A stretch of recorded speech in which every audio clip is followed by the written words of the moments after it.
Hey guys, Brad coming at you again, this time with the NFC 2021 season preview for the NFL.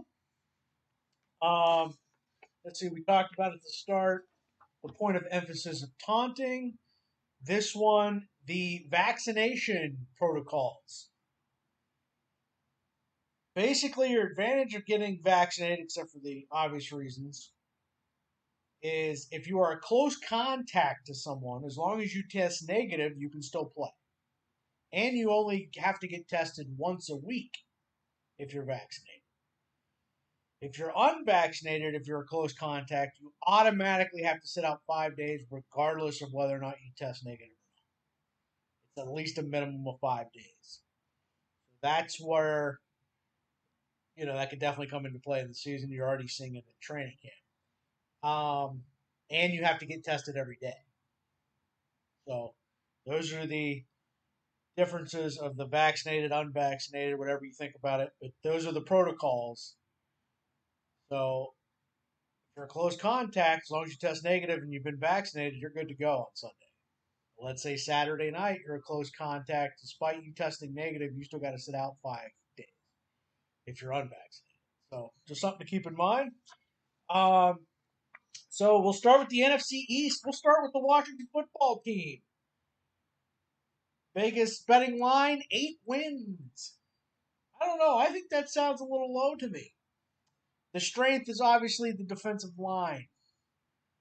4 Pro Bowl caliber players. Sweat, Payne, Allen, Young. 4 Pro Bowlers on the defensive line. Veteran secondary. Positive. Weakness. Wide receiver, tight end, running back. Skill position depth. The starters are fine, but if they have an injury at those spots, it's going to be a problem. And does Ryan Fitzpatrick, can he finally make the playoffs? Does he have some Fitz magic left in him, right? It's going to be a good team. Again, it's not a sexy team, but I think they're just a good, solid football team, but they lack skill position depth. So if they have any injuries at the skill positions, you're going to see a significant drop off. But that's why they need to cross their fingers and hope that. But the defense will be solid, should be a top 5 unit. And Ron Rivera, he knows how to coach some defense. So they're going to be in all the games, basically. It wouldn't surprise me if they go the whole season without losing a game by more than 10 points. Like everything's just going to be close, I think.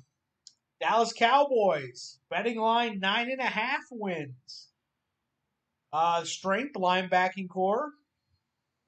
3 really good linebackers. Receiving core, strength. Running backs, strength. So they have the skill positions and the linebacking core.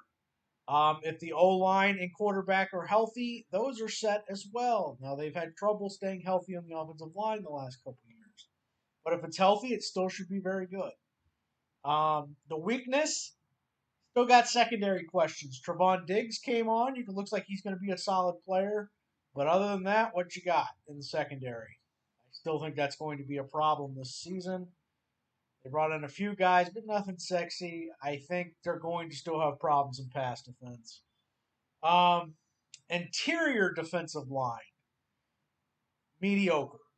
All right. And can Randy Gregory on the outside stay on the field?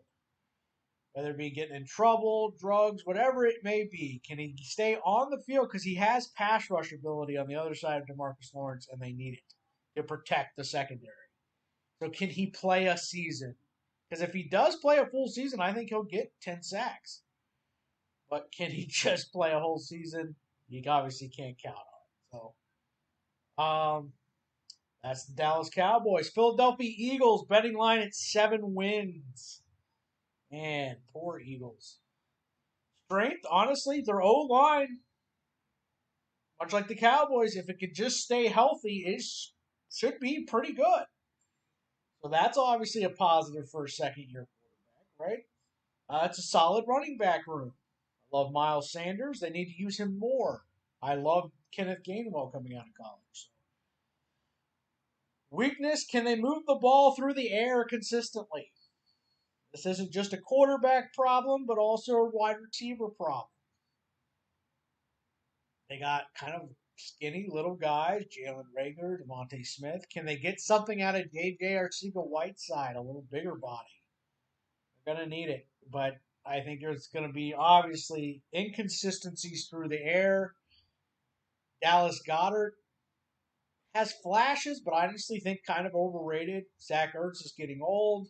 So through the air, I think you're going to have a lot of inconsistencies with that. Linebackers stink.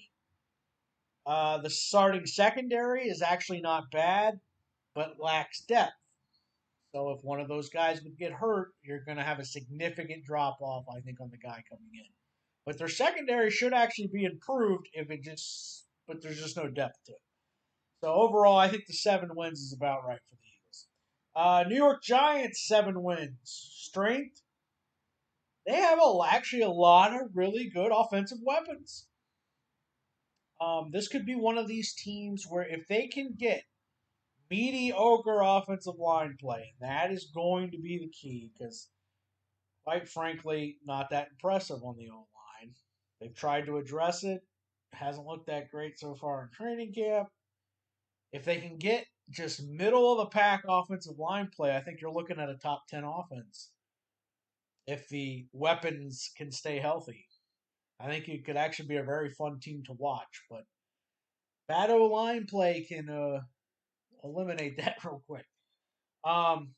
Outside of James Bradbury at corner, not very impressive. They do have pretty decent safety play, though. I like their safeties, but outside of Bradbury at corner, it's a problem. They signed Adoree Jackson to a big contract, and I still to this day can't figure out why. And will someone other than Leonard Williams step up on the defensive line? Drafted a few people, but it's still just other than Leonard Williams, who's going to step up on that line. So a lot of questions. Again, I think 7 wins sounds about right. I think it's going to be between Cowboys and Redskins for that division. NFC North, Green Bay Packers. Betting line 11 wins, which normally Packers winning 11 games is pretty standard, right? Strengths, obviously quarterback, running back, and Devontae Adams, right?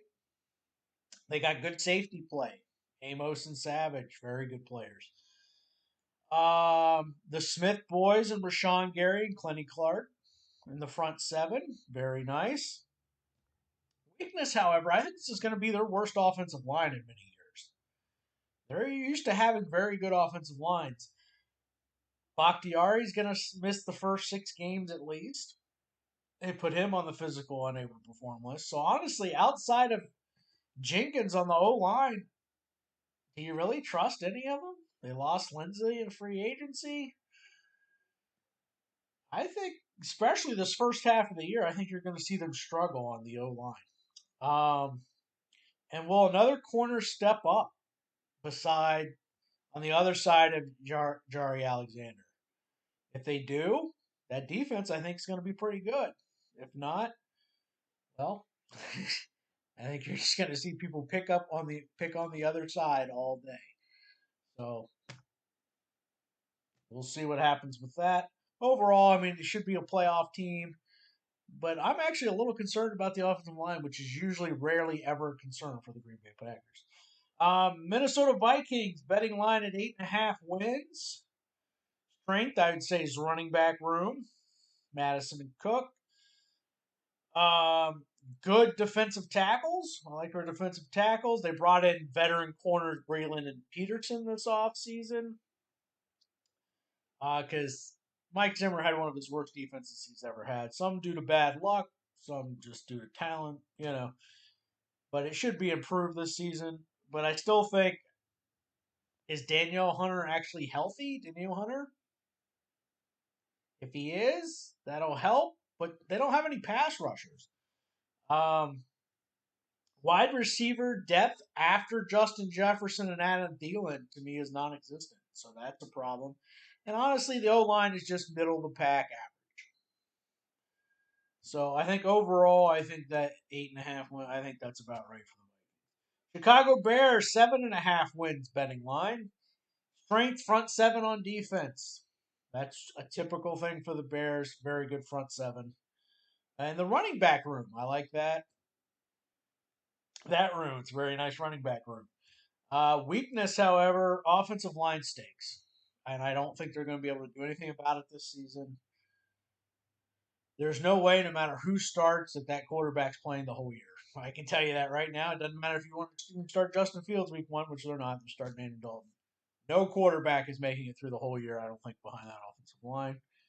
Um, so, yeah, they're just going to have inconsistencies on offense because you play a team that has a decent defensive line, they're just going to get destroyed on there. So they're going to have to get very creative offensively. Matt Nagy's going to have to steal some Andy Reid play calls, all right? Because he's going to have to get more creative for sure to protect the weakness that is the offense. Wide receiver depth after Allen Robinson and Darnell Mooney. Was Rodney Adams had a good preseason, but there ain't much depth behind those two guys. And then you have Cole Kmet and Jimmy Graham at tight end, which should be okay. And the corner position lost Kyle Fuller, didn't really replace him. So you have Jalen Johnson and crap. Um, Safeties are still pretty good, but overall, I think around 7 wins for the Bears is probably what you're looking at, honestly. Bears fans would just waiting to see Justin Fields.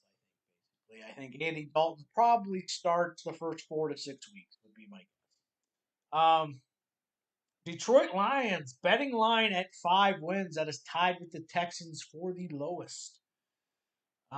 Strengths, I would say they have 2 good running backs in Swift and Jamal Williams, and they actually have a solid O line and D line.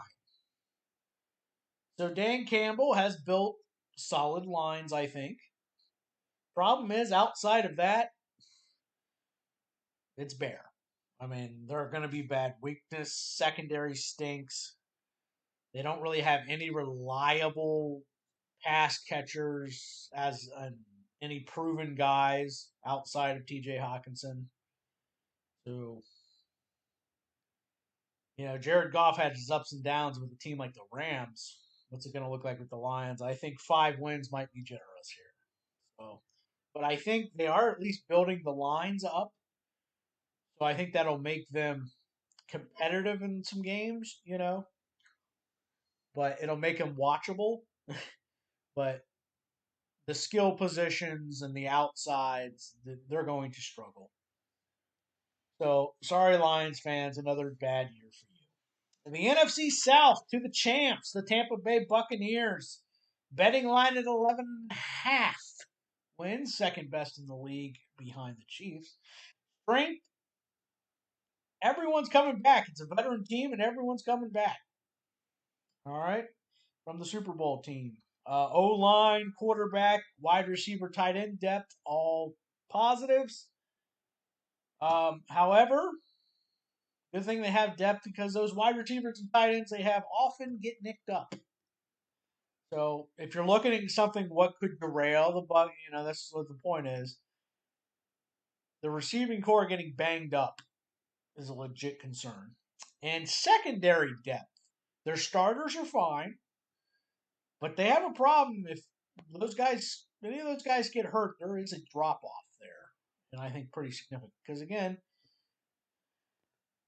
even though you circumvent the salary cap and everything, every team's got something, or you just can't have very good backups because you're paying everyone else. And I would say the secondary could be the undoing if they sustain an injury for sure.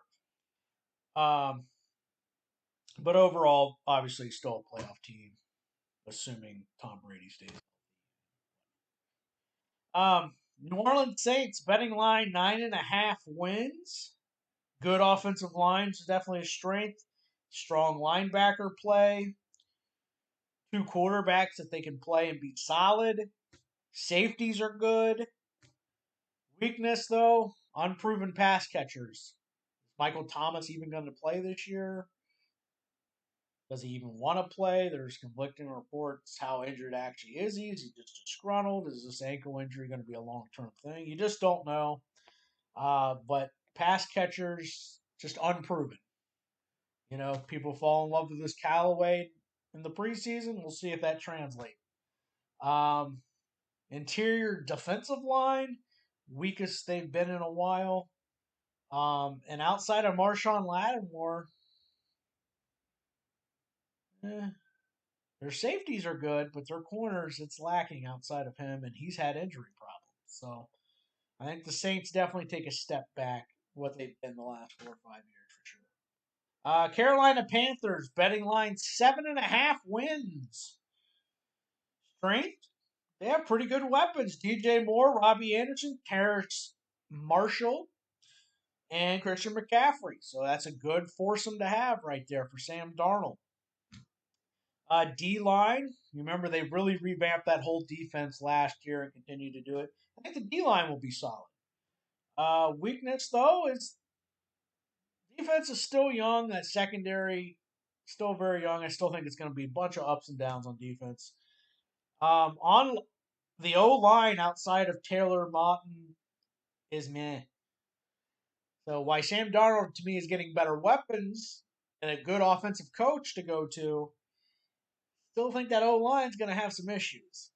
So we'll see if he can still overcome that and resurrect his career. Last year, the Atlanta Falcons betting line 7 wins, and I think that is high. I think this is going to be a rough season in Atlanta. The strengths, obviously, you still have Matt Ryan and Calvin Ridley. And the tight end position's pretty good, and you have Grady Jarrett. Dante Fowler's okay.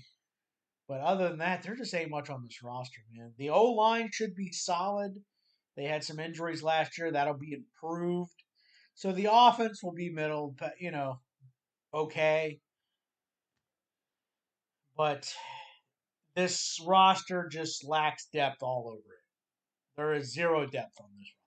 So if any of these good players I mentioned get hurt, there's just hardly anything behind. So if they can really get lucky and be the team that survives no injuries, maybe they can reach a 7. But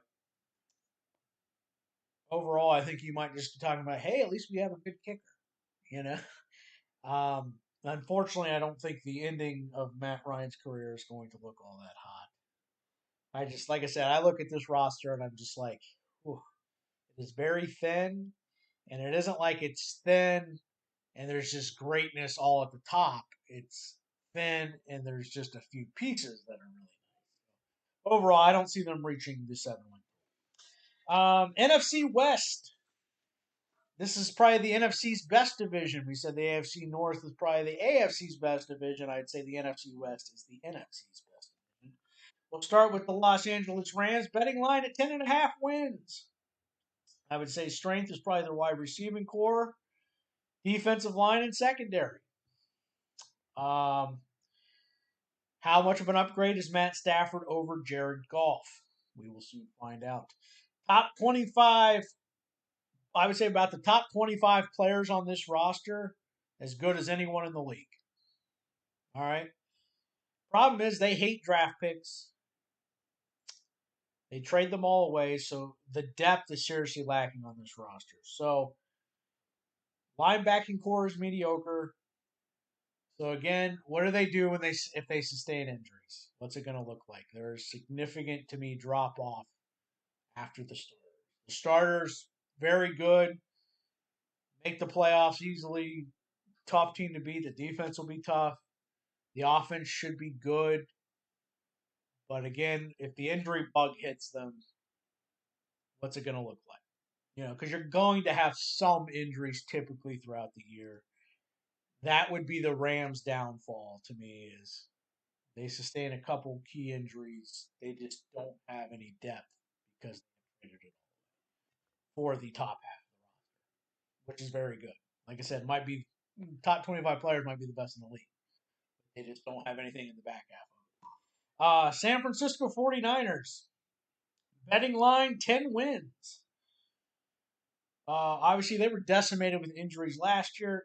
Shouldn't be that bad again. That's kind of rare. The strength, I would say, is the O line, running back slash fullback, and the defensive front seven. Those all should be good and dependable for them. Um, Weakness, wide receiver, tight end, depth. They have Ayuk, Samuel, Kittle, which sounds good, but Samuel's always got something wrong with him. Kittle got hurt last year. Very thin at these positions. So if any injuries are sustained there, that could be an issue. Um, and the secondary just isn't very good.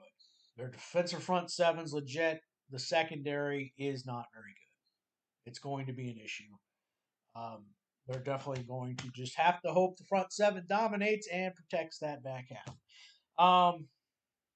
And when is Trey Lance getting in, you think? You know, I have a feeling it's just hard to draft a guy in the top 10 and not play him. So, how quickly does he get in there? Seattle Seahawks, betting line 10 wins. Strength, linebacking core, safety, and they have two really good receivers. Two good running backs, obviously Russell Wilson. Weakness, however, no O-line depth. They have about three good offensive linemen, and that's about it. Where are they going to get the pass rush? I don't see any pass rushers on this roster. And the corners, they lost Shaq Griffin. Not good enough. So, you know how they were torched the first half of last year in the secondary. You might see a repeat of that again. Um, Again, another roster is just kind of thin. You know, the top half of it's okay. But again, another team, a couple injuries pile up. I think you're just going to see a huge drop off. Definitely not one of the best Seahawk teams, but again, you still have Russell Wilson, Pete Carroll's there. They're still going to win games. You know, it's what they do. But we'll see. Arizona Cardinals, betting line 8 wins. This is a team where people have them all over the place too. Some people think they're going to stink. Some people think they could win 11. The strengths, wide receiving core, defensive front seven is solid. They brought in a lot of vets this year. Rodney Hudson at center, which was a great move. AJ Green, JJ Watt. Do these guys have anything left? O-line depth is not good. So any injuries sustained there, significant drop off after it.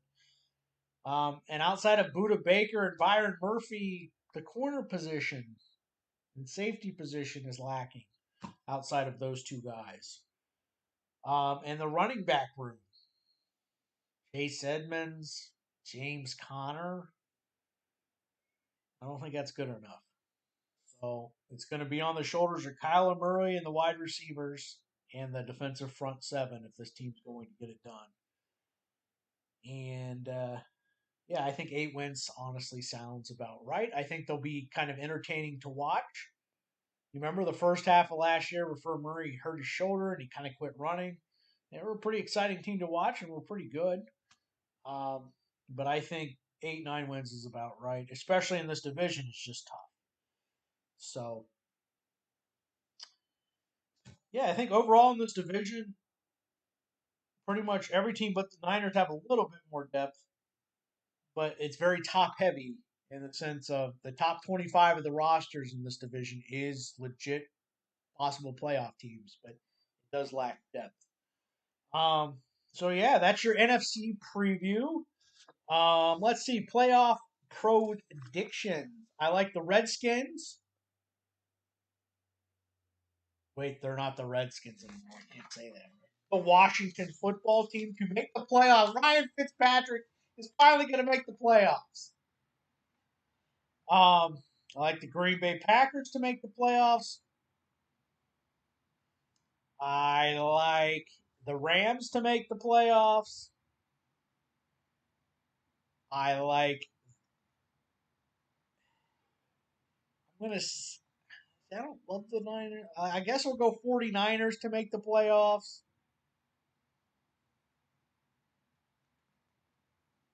I'll go Cowboys to make the playoffs, but I don't love it.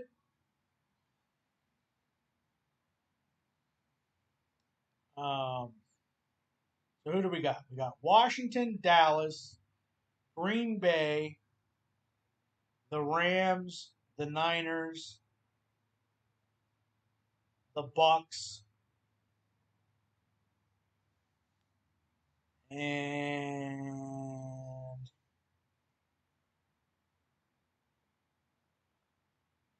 yeah, I have to say the Seahawks.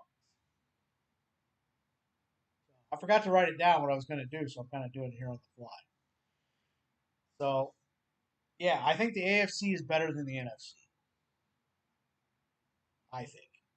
I think the NFC is kind of top. Yeah, that's what I got. Thanks for watching, folks. Let me know what you think. Is the Bucs going to win the NFC again, or is someone going to dethrone them? That's all I got. See you later. Bye bye.